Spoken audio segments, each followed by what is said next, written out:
Hello everyone. In this video we will discuss how errors propagate in different mathematical operations. Okay, so we'll start with addition. Let us consider there are two quantities A and B and we add them. There will be a third quantity, say C, and the errors in that is say delta A, delta B and delta C.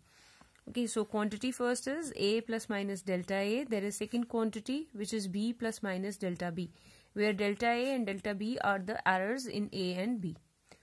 Then when we add them, we'll get a third quantity C which is equal to A plus B.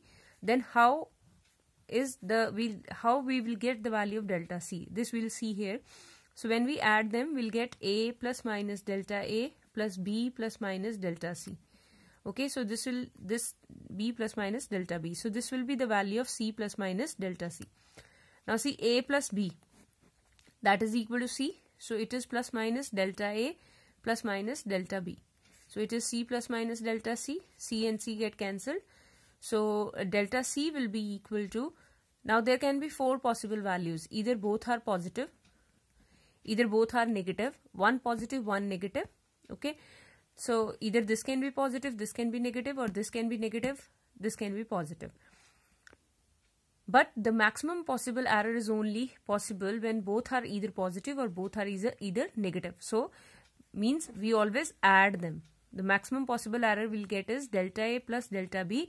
Whether both are positive, then overall positive sign. If both are negative, then overall negative sign. So we can write it as delta C plus minus delta C plus minus delta A plus delta B. So in addition, the errors also get added up whenever we add two quantities. For example, it is given mass M1 is say 13 plus minus 0.05 and mass M2 is say 12 plus minus 0.02. So what will be the total mass when we add them? So it is 25 plus minus, errors are also added up, 0.07. Then how errors propagate in subtraction? So for subtraction, we'll again see, suppose if C is given by A minus B. So how their errors, like C plus minus delta C, it will be A plus minus delta A minus B minus plus delta B. Okay, the signs get reversed. Again A minus B is equal to C, so this will get cancelled out. A minus B, which is equal to C, and this is equal to plus minus delta A minus plus delta B. So again from here plus minus can be taken common, so it is delta A plus delta B. Means like there are four possible values, either all positive, both negative, or one positive, another negative, alternatively. Maximum possible value is only when we add them. So total error is again delta A plus delta B. So even in subtraction, the errors get added up. So generally the question comes for 1 mark or 2 mark, like temperature is given by say 30 plus minus 0.07 Kelvin and T2 is given by 50 plus minus say 0.03. Find the increase or rise in temperature. Rise in temperature will be T2 minus T1. So 50 minus 30, that is 20. But what about errors? Errors get added up. So you will add the errors, you will get 0.10. Fine. So errors will not get subtracted, errors get added up. Then is in multiplication, how the error get propagated in multiplication. So for multiplication, again we will consider the same quantities A, delta A, B, delta B. Means that is error in that. And when we multiply, C is equal to A into B. When we take the errors along with, so C plus minus delta C, it will be A plus minus delta A, B plus minus delta B. When you solve it further, take A common, from here B common, you will get 1 plus minus delta A over A, 1 plus minus delta B over B. Here C is also AB, so that will get cancelled out. Here delta C will be 1 plus minus delta, open the bracket. So, wait. Here AB, you will take it common. It is C, take it common.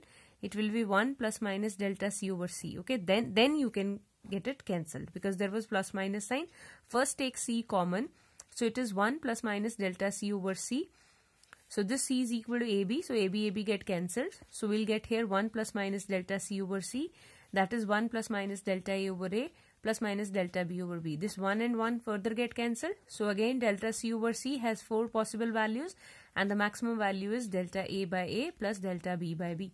So what is delta A by A? This is relative error in A. Delta B by B, this is relative error in B.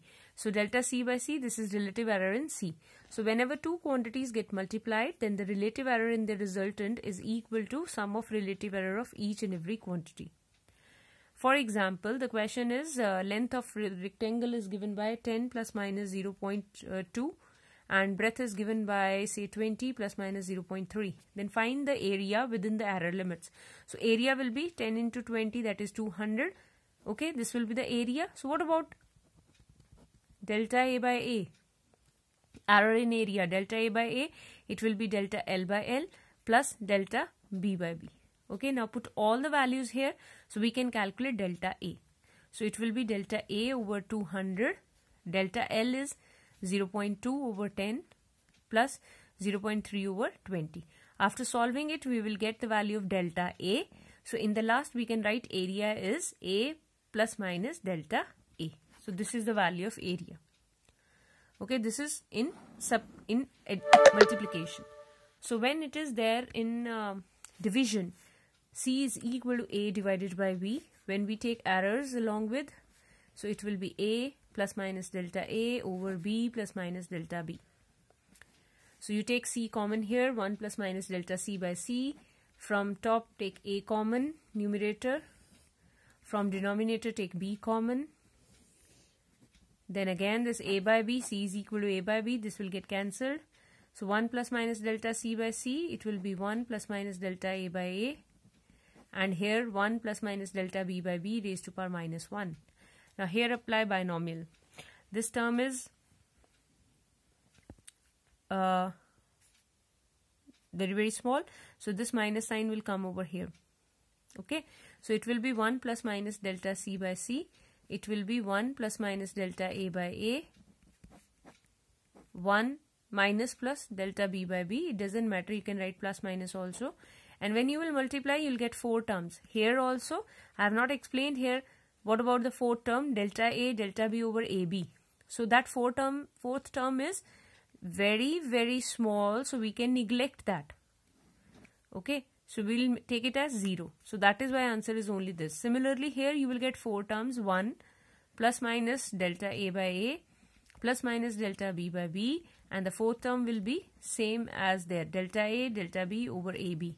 They are very small, their product is further small, and further they are divided by their true value. So this value is extremely small, we can neglect it. Then 1 and 1 get cancelled. So we'll get delta C over C as delta A over A plus minus delta B over B. Okay, again means the maximum possible value is relative errors will get added up. So in division also you will do the same. Now last is your power formula. Power formula in error is like basically mostly question comes from that power formula. For example, you are any quantity, say x is given by A raised to power m over B raised to power n. So when we will solve it, like within the error limits x plus minus delta x, it will be A plus minus delta A raised to power m divided by B plus minus delta B raised to power n. These are the journal values. Okay, so x common here, 1 plus minus delta x by x. A common, what will come common? Now A raised to power m will get common, so 1 plus minus delta A by A raised to power m. B raised to power n get common, 1 plus minus delta B over B raised to power n. Now this thing is equal to your x, so that will get cancelled. 1 plus minus delta x by x, it is equal to 1 plus minus m will get here delta A over A. Binomial theorem, this power will come over here. Similarly 1 plus minus n into delta B over B. Fine, or you can write it like here, because in the next step also you have to do the same. 1 plus minus delta B by B raised to power minus n. So that minus n will come over here. So rest you can solve it like all other questions. 1 plus minus m delta A by A. 1 minus plus, you can write plus minus n delta B over B. When we multiply them, again we'll get 4 terms. 1 and 1 get cancelled. Ultimately, the answer is delta x by x is m into delta a by a plus n into delta b by b. Means their power will get ahead of them, but the errors get added up. Nothing gets subtracted. Okay, so relative error in x is m into relative error in a plus n into relative error in b. Although n is in denominator, b raised to power n is in denominator, but here plus sign will come. So errors are never get subtracted, errors are always added up. So if you want to calculate percentage error in x here, you just multiply by 100 on both sides. So percentage error in x will be m into percentage error in a plus n into percentage error in b. For example, question comes, very important this kind of question, x is a square b3 over c raised to power 1 by 2. Find the percentage error in x. Simplest formula, delta x by x into 100. This will be equal to power 2 will come over here. Delta a by a into 100 means percentage error in a plus 3 delta b by b over into 100 plus 1 by 2 delta c by c into 100. Okay, so percentage error in x will be 2 into percentage error in a plus 3 into percentage error in b plus half into percentage error in c. Remember here positive sign, errors never get subtracted. Okay, so we'll practice more questions from the questions given in your book. So try to solve those questions. So this is all about errors portion.